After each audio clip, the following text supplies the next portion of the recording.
A revolução cognitiva. 1. Um animal insignificante. Há cerca de 13,5 bilhões de anos, a matéria, a energia, o tempo e o espaço surgiram naquilo que é conhecido como Big Bang. A história dessas características fundamentais do nosso universo é denominada física. Por volta de 300 mil anos após seu surgimento, a matéria e a energia começaram a se aglutinar em estruturas complexas chamadas átomos, que então se combinaram em moléculas. A história dos átomos, das moléculas e de suas interações é denominada química. Há cerca de 3,8 bilhões de anos, em um planeta chamado Terra, certas moléculas se combinaram para formar estruturas particularmente grandes e complexas chamadas organismos. A história dos organismos é denominada biologia. Há cerca de 70 mil anos, os organismos pertencentes à espécie Homo sapiens começaram a formar estruturas ainda mais elaboradas, chamadas culturas. O desenvolvimento subsequente dessas culturas humanas é denominado história. 3 importantes revoluções definiram o curso da história. A revolução cognitiva deu início à história há cerca de 70 mil anos. A revolução agrícola a acelerou por volta de 12 mil anos atrás. A revolução científica, que começou há apenas 500 anos, pode muito bem colocar um fim à história e dar início a algo completamente diferente. Este livro conta como essas 3 revoluções afetaram os seres humanos e os demais organismos. Muito antes de haver história, já havia seres humanos. Animais bastante similares aos humanos modernos surgiram por volta de 2,5 milhões de anos atrás. Mas, por incontáveis gerações, eles não se destacaram da miríade de outros organismos com os quais partilhavam seu habitat. Em um passeio pela África Oriental, de 2 milhões de anos atrás, você poderia muito bem observar certas características humanas familiares. Mães ansiosas acariciando seus bebês e bandos de crianças despreocupadas brincando na lama. Jovens temperamentais rebelando-se contra as regras da sociedade e idosos cansados que só queriam ficar em paz. Machos orgulhosos tentando impressionar as beldades locais e velhas matriarcas sábias que já tinham visto de tudo. Esses humanos arcaicos amavam, brincavam, formavam laços fortes de amizade e competiam por status e poder. Mas uns chimpanzés, os babuínos e os elefantes também. Não havia nada de especial nos humanos. Ninguém, muito menos eles próprios, tinha qualquer suspeita de que seus descendentes um dia viajariam à Lua, dividiriam o átomo, mapeariam o código genético e escreveriam livros de história. A coisa mais importante a saber acerca dos humanos pré-históricos é que eles eram animais insignificantes, cujo impacto sobre o ambiente não era maior que o de gorilas, vagalumes ou águas-vivas. Os biólogos classificam os organismos em espécies. Consideram que os animais pertencem a uma mesma espécie se eles tendem a acasalar uns com os outros, gerando descendentes férteis. Cavalos e jumentos têm um ancestral recente em comum e partilham muitos traços físicos, mas demonstram pouco interesse sexual uns pelos outros. Acasalam entre si se forem induzidos a isso. Entretanto, seus descendentes, chamados mulas, são estéreis. Mutações no DNA dos jumentos podem nunca ter passado para os cavalos e vice-versa. Os 2 tipos de animais são consequentemente considerados 2 espécies diferentes, trilhando caminhos evolucionários distintos. Já um bulldog e um spaniel podem muito ser diferentes em aparência, mas são membros da mesma espécie, partilhando a mesma informação de DNA. acasalam entre si alegremente, e seus filhotes, ao crescer, cruzam com outros cachorros e geram mais filhotes. As espécies que evoluíram de um mesmo ancestral são agrupadas em um gênero. Leões, tigres, leopardos e jaguares são espécies diferentes do gênero Panthera. Os biólogos nomeiam os organismos com um nome duplo latino, o gênero seguido da espécie. Os leões, por exemplo, são chamados Panthera leo, a espécie leo do gênero Panthera. Ao que tudo indica, todos os que estão lendo este livro são Homo sapiens, a espécie sapiens, sábia, do gênero Homo, homem. Os gêneros, por sua vez, são agrupados em famílias, como a dos felídeos, leões, guepardos, gatos domésticos, a dos canídeos, lobos, raposas, chacais, e a dos elefantídeos, elefantes, mamutes, mastodontes. Todos os membros de uma família remontam ao mesmo patriarca ou matriarca original. Todos os gatos, por exemplo, dos menores gatos domésticos ao leão mais feroz, têm em comum um ancestral felídeo, que viveu há cerca de 25 milhões de anos. O Homo sapiens também pertence a uma família. Esse fato banal costumava ser um dos segredos mais bem guardados da história. Durante muito tempo, o Homo sapiens preferiu conceber a si mesmo como separado dos animais, um órfão destituído de família, carente de primos ou irmãos, e o que é mais importante, sem pai nem mãe. Mas isso simplesmente não é verdade. Gostemos ou não, somos membros de uma família grande e particularmente ruidosa chamada grandes primatas. Nossos parentes vivos mais próximos incluem os chimpanzés, os gorilas e os orangotangos. Os chimpanzés são os mais próximos. Há apenas 6 milhões de anos, uma mesma fêmea primata teve 2 filhas. Uma delas se tornou a ancestral de todos os chimpanzés. A outra é nossa avó. Esqueleto no armário. O Homo sapiens guardou um segredo ainda mais perturbador. Não só temos inúmeros primos não civilizados, como um dia também tivemos irmãos e irmãs. Costumamos pensar em nós mesmos como os únicos humanos, pois, nos últimos 10 mil anos, nossa espécie de fato foi a única espécie humana a existir. O verdadeiro significado da palavra humano é animal pertencente ao gênero Homo. E antes, havia várias outras espécies desse gênero, além do Homo sapiens. Além disso, conforme veremos no último capítulo deste livro, num futuro não muito distante, possivelmente teremos de enfrentar humanos não sapiens. Para melhor explicar este ponto, usarei o termo sapiens para designar membros da espécie Homo sapiens, ao passo que reservarei o termo humano para me referir a todos os membros do gênero Homo. Os humanos surgiram na África Oriental há cerca de 2,5 milhões de anos, a partir de um gênero anterior de primatas chamado Australopithecus, que significa macaco do sul. Por volta de 2 milhões de anos atrás, alguns desses homens e mulheres arcaicos deixaram sua terra natal para se aventurar e se assentar em vastas áreas da África do Norte, da Europa e da Ásia. Como a sobrevivência nas florestas nevadas do norte da Europa requeria características diferentes das necessárias à sobrevivência nas florestas úmidas da Indonésia, as populações humanas evoluíram em direções diferentes.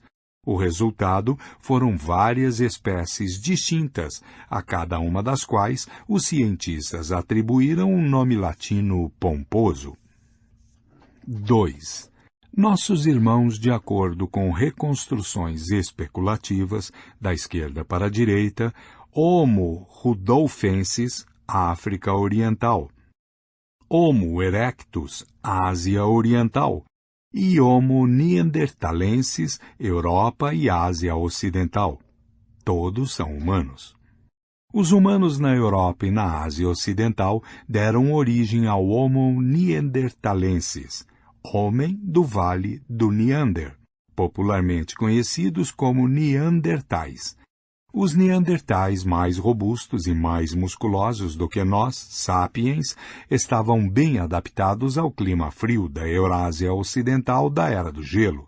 As regiões mais ocidentais da Ásia foram povoadas pelo Homo erectus, homem ereto, que sobreviveu na região por quase 1,5 milhão de anos, sendo a espécie humana de maior duração. Esse recorde dificilmente será quebrado, mesmo por nossa própria espécie. É questionável se o Homo sapiens ainda existirá daqui a 1.000 anos, de modo que 2 milhões de anos certamente está fora do nosso alcance. Na ilha de Java, na Indonésia, viveu o Homo soelensis, homem do Vale do Solo, que estava adaptado para a vida nos trópicos. Em outra ilha indonésia, a pequena Ilha de Flores, humanos arcaicos passaram por um processo que levou ao nanismo. Os humanos chegaram pela primeira vez à Ilha de Flores quando o nível do mar estava excepcionalmente baixo, facilitando o acesso à ilha a partir do continente. Quando o nível do mar voltou a subir, algumas pessoas ficaram presas na ilha, que era pobre em recursos. As pessoas grandes que necessitavam muita comida morriam primeiro. Os indivíduos menores tinham muito mais chances de sobrevivência. Com o passar das gerações, as pessoas de Flores se tornaram anãs. Essa espécie única, conhecida pelos cientistas como Homo floresiensis, chegava a uma altura máxima de apenas 1 metro e pesava não mais de 25 quilos. Ainda assim, era capaz de produzir ferramentas de pedra e ocasionalmente conseguia abater alguns dos elefantes da ilha. Embora, a bem da verdade, os elefantes também fossem uma espécie diminuta. Em 2010, outro irmão perdido foi resgatado do esquecimento quando cientistas escavando a caverna de Denisova, na Sibéria, descobriram um osso de dedo fossilizado. A análise genética comprovou que o dedo pertencia a uma espécie humana até então desconhecida, que foi denominada Homo denisova. Sabe-se lá quantos de nossos parentes perdidos estão esperando para ser descobertos em outras cavernas, em outras ilhas e em outros climas. Enquanto esses humanos evoluíam na Europa e na Ásia, a evolução na África Oriental não parou. O berço da humanidade continuou a nutrir numerosas espécies novas, como o Homo rudolfensis, homem do lago Rudolf, o Homo ergaster, homem trabalhador, e finalmente nossa própria espécie, que sem modéstia alguma denominamos Homo sapiens, homem sábio. Alguns membros de algumas dessas espécies eram gigantes e outros diminutos. Alguns eram caçadores destemidos e outros dóceis coletores de plantas. Alguns viviam em uma única ilha, ao passo que muitos perambulavam por continentes. Mas todos pertenciam ao gênero Homo. Eram seres humanos. É uma falácia comum conceber essas espécies como dispostas em uma linha reta de descendência, com os ergaster dando origem aos erectus, os erectus dando origem aos neandertais e os neandertais dando origem a nós.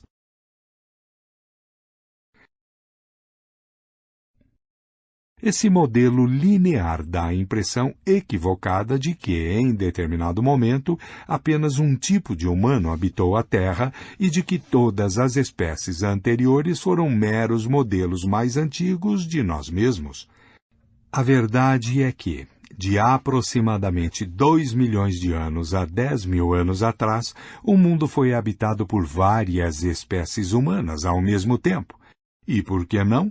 Hoje há muitas espécies de raposas, ursos e porcos. O mundo de 100 mil anos atrás foi habitado por pelo menos 6 espécies humanas diferentes. É nossa exclusividade atual e não a multiplicidade de espécies em nosso passado que é peculiar e talvez incriminadora. Como logo veremos, nós, sapiens, temos boas razões para reprimir a lembrança de nossos irmãos. O custo de pensar. Apesar de suas muitas diferenças, todas as espécies humanas têm em comum várias características que as definem. Mais notadamente, os humanos têm o cérebro extraordinariamente grande, em comparação com o de outros animais. Mamíferos pesando 60 quilos têm um cérebro com tamanho médio de 200 centímetros cúbicos. Os primeiros homens e mulheres, há 2,5 milhões de anos, tinham cérebros de cerca de 600 centímetros cúbicos. Sapiens modernos apresentam um cérebro de 1.200 a 1.400 centímetros cúbicos. Os cérebros dos neandertais eram ainda maiores. Que a evolução devesse selecionar cérebros maiores pode nos parecer óbvio. Somos tão apaixonados por nossa inteligência superior que presumimos que, em se tratando de capacidade cerebral, mais deve ser melhor. Mas se fosse assim, a família dos felídeos também teria produzido gatos capazes de fazer cálculos e porcos teriam, a esta altura, lançado seus próprios programas espaciais. Por que cérebros gigantes são tão raros no reino animal? O fato é que um cérebro gigante é extremamente custoso para o corpo. Não é fácil de carregar, sobretudo quando é envolvido por um crânio pesado. É ainda mais difícil de abastecer. No Homo sapiens, o cérebro equivale a 2 ou 3% do peso corporal, mas consome 25% da energia do corpo quando este está em repouso. Em comparação, o cérebro de outros primatas requer apenas 8% de energia em repouso. Os humanos arcaicos pagaram por seu cérebro grande de duas maneiras. Em primeiro lugar, passaram mais tempo em busca de comida. Em segundo lugar, seus músculos atrofiaram. Como um governo desviando dinheiro da defesa para a educação, os humanos desviaram energia do bíceps para os neurônios. Dificilmente pensaríamos que essa é uma boa estratégia para a sobrevivência na savana. Um chimpanzé não pode ganhar uma discussão com um Homo sapiens, mas pode parti-lo ao meio como uma boneca de pano. Hoje, nosso cérebro grande é uma vantagem, porque podemos produzir carros e armas que permitem nos locomovermos mais rápido que os chimpanzés e atirar neles de uma distância segura em vez de enfrentá-los em um combate corpo a corpo. Mas carros e armas são um fenômeno recente. Por mais de 2 milhões de anos, as redes neurais dos humanos continuaram se expandindo, mas, com exceção de algumas facas de sílex e varetas pontiagudas, os humanos tiraram muito pouco proveito disso. Então, o que impulsionou a evolução do enorme cérebro humano durante esses 2 milhões de anos? Francamente, nós não sabemos. Outro traço humano singular é que andamos eretos sobre duas pernas. Ao ficar eretos, é mais fácil esquadrinhar a savana à procura de animais de caça ou de inimigos, e os braços, desnecessários para a locomoção, são liberados para outros propósitos, como atirar pedras ou sinalizar. Quanto mais coisas essas mãos eram capazes de fazer, mais sucesso tinham os indivíduos, de modo que a pressão evolutiva trouxe uma concentração cada vez maior de nervos e músculos bem ajustados nas palmas e nos dedos. Em consequência, os humanos podem realizar tarefas complexas com as mãos. Em particular, podem produzir e usar ferramentas sofisticadas. Os primeiros indícios de produção de ferramentas datam de aproximadamente 2,5 milhões de anos atrás, e a manufatura e o uso de ferramentas são os critérios pelos quais os arqueólogos reconhecem humanos antigos. Mas caminhar com a coluna ereta tem lá suas desvantagens. O esqueleto de nossos ancestrais primatas se desenvolveu durante milhões de anos para sustentar uma criatura que andava de 4 e tinha uma cabeça relativamente pequena. Adaptar-se a uma posição ereta foi um grande desafio, sobretudo quando a estrutura precisou sustentar um crânio extra grande. A humanidade pagou por sua visão elevada e suas mãos habilidosas com dores nas costas e rigidez no pescoço.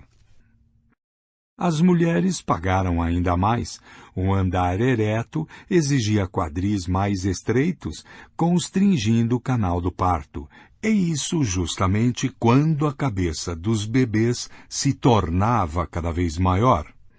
A morte durante o parto se tornou uma grande preocupação para as fêmeas humanas. As mulheres que davam à luz mais cedo, quando o cérebro e a cabeça do bebê ainda eram relativamente pequenos e maleáveis, se saíam melhor e sobreviviam para ter mais filhos. Em consequência, a seleção natural favoreceu nascimentos precoces. E, de fato, em comparação com outros animais, os humanos nascem prematuramente, quando muitos de seus sistemas vitais ainda estão subdesenvolvidos. Um potro pode trotar logo após o nascimento. Um gatinho deixa a mãe para buscar alimento por conta própria com poucas semanas de vida. Os bebês humanos são indefesos e durante muitos anos dependem dos mais velhos para sustento, proteção e educação. Esse fato contribuiu enormemente para as extraordinárias habilidades sociais da humanidade e, ao mesmo tempo, para seus peculiares problemas sociais.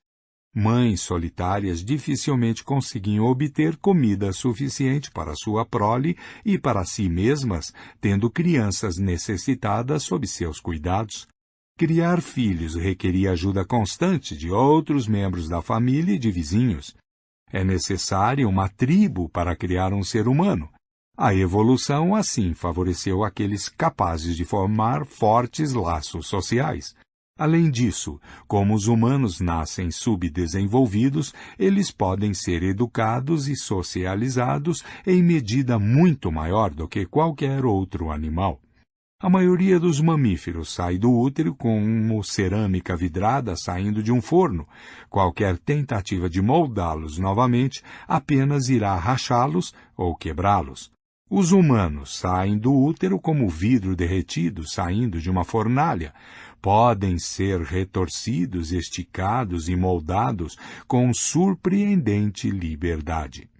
É por isso que hoje podemos educar nossos filhos para serem cristãos ou budistas, capitalistas ou socialistas, belicosos ou pacifistas. Presumimos que um cérebro grande, o uso de ferramentas, uma capacidade superior de aprender e estruturas sociais complexas são vantagens enormes. Parece óbvio que esses atributos tornaram a humanidade o animal mais poderoso da Terra.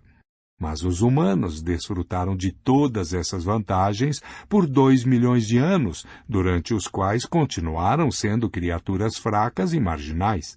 Assim, humanos que viveram há 1 milhão de anos, apesar de seus cérebros grandes e ferramentas de pedra afiadas, viviam com medo constante de predadores, raramente caçavam animais grandes e subsistiam principalmente coletando plantas, pegando insetos, capturando animais pequenos e comendo a carniça deixada por outros carnívoros mais fortes. Um dos usos mais comuns das primeiras ferramentas de pedra foi abrir ossos para chegar até o tutano. Alguns pesquisadores acreditam que esse foi nosso nicho original. Assim como os pica-pau se especializam em extrair insetos dos troncos das árvores, os primeiros humanos se especializaram em extrair o tutano dos ossos. Por que o tutano?